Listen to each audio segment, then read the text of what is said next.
Windrose broke out because it had real demand before release, a pirate fantasy players understood right away, a price that looked fair, and a public response to launch problems that felt direct instead of corporate. Everything else in this story supports that basic explanation. PC Gamer reported before launch that Windrose had passed 1,500,000 Steam wishlists. GamesRadar also reported that the game would enter early access on April 14th, and described it as one of Steam's most wishlisted upcoming games. That matters because it tells you this was not a random miracle discovered after release. A lot of people were already watching it. In plain language, the line formed before the doors opened. The smaller studio did not conjure demand out of thin air. It stepped into demand that was already there. The next useful receipt is what players were actually buying. PC Gamer's early access coverage describes Windrose as a co-op, open-world, pirate survival game with ship combat, base building, crafting, exploration, and crew management. That matters because a breakdown should always explain the product itself before talking about cultural meaning. People were not buying a vibe, a promise, or a future roadmap.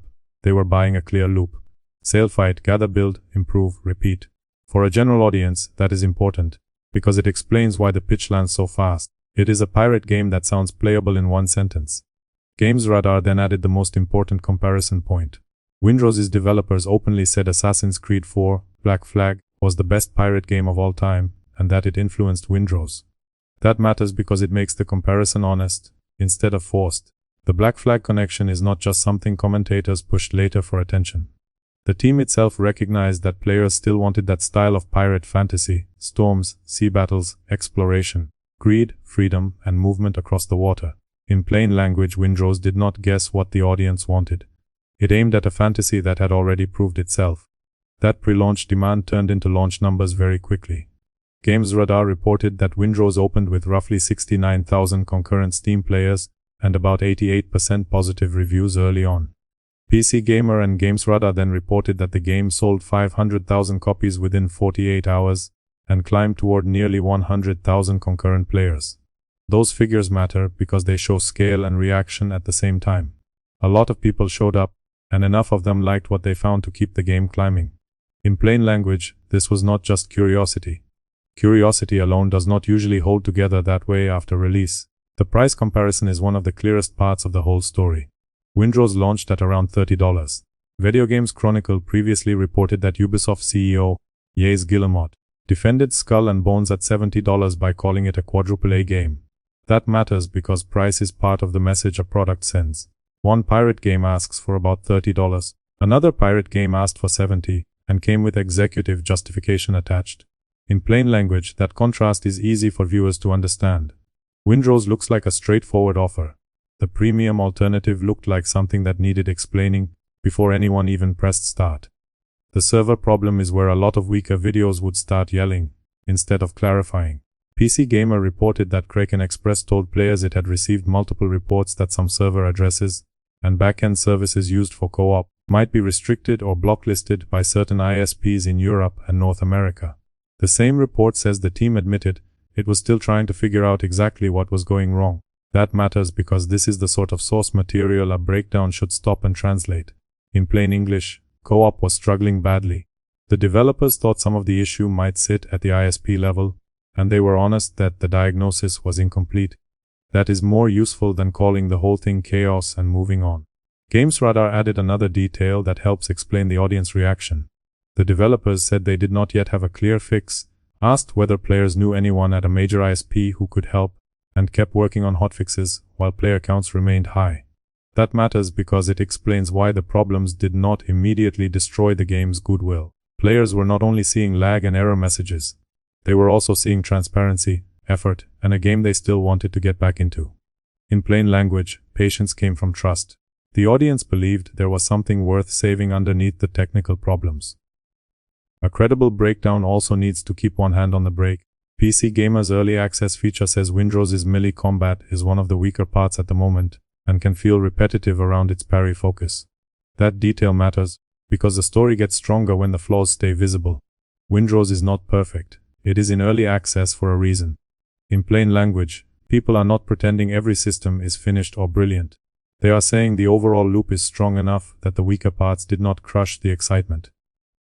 That difference matters if you want the story to sound trustworthy instead of worshipful.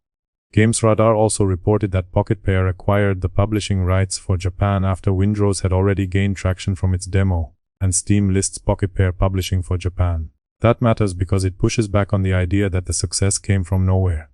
People inside the industry saw momentum before release and moved toward it. In plain language, there was already visible smoke before the fire became impossible to miss. That does not mean every outside backer is a genius. It means the signs were there, and somebody paid attention to them. The older Skull and Bones paper trail makes the contrast sharper. Video Games Chronicle reported Ubisoft's AAA defense of the $70 price. Reuters later described Skull and Bones as having weak reviews and a disappointing launch period. That matters because the AAA pirate lane already had baggage before Windrose arrived. Nobody had to invent friction to make the contrast sting. In plain language, premium pirate gaming had already spent time disappointing people in public. Windrose then arrived with a clearer offer and a cleaner message, so viewers did not need much help understanding why the comparison took off. That older baggage also explains the emotional reaction around Windrose.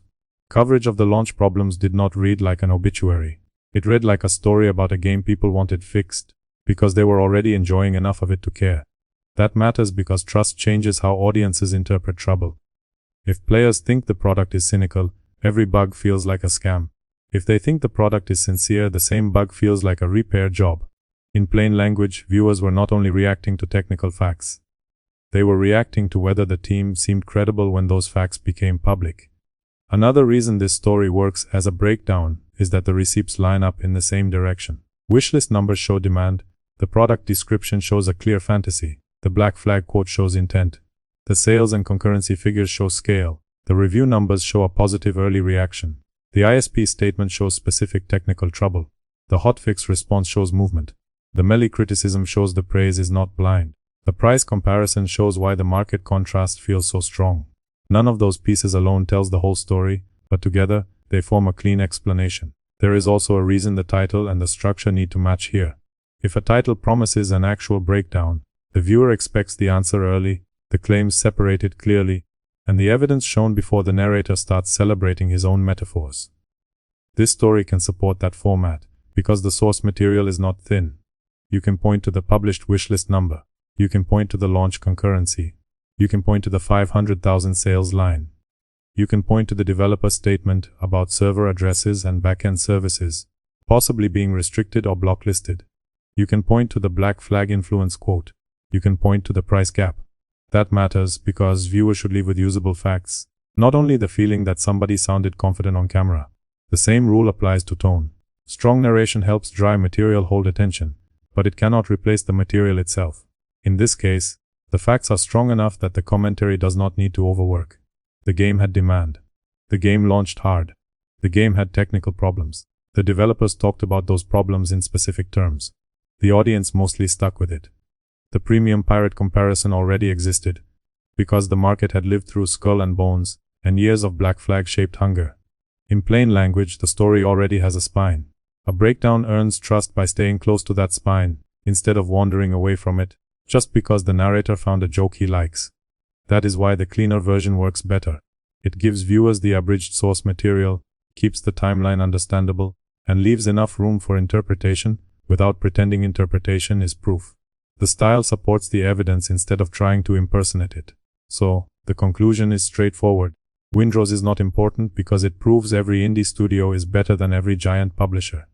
It is important because the evidence is unusually readable. There was clear pre-launch demand, a clearly understood fantasy, a price people did not resent, and a launch response that felt transparent enough to preserve goodwill even when things broke. In plain language, players are not impossible to please. They still respond to clarity, value, and games that look like they actually want to be played. The final point is simple. Windrose did not embarrass a slice of AAA with magic. It embarrassed that slice by doing obvious things competently, at a moment when obvious competence had become strangely rare.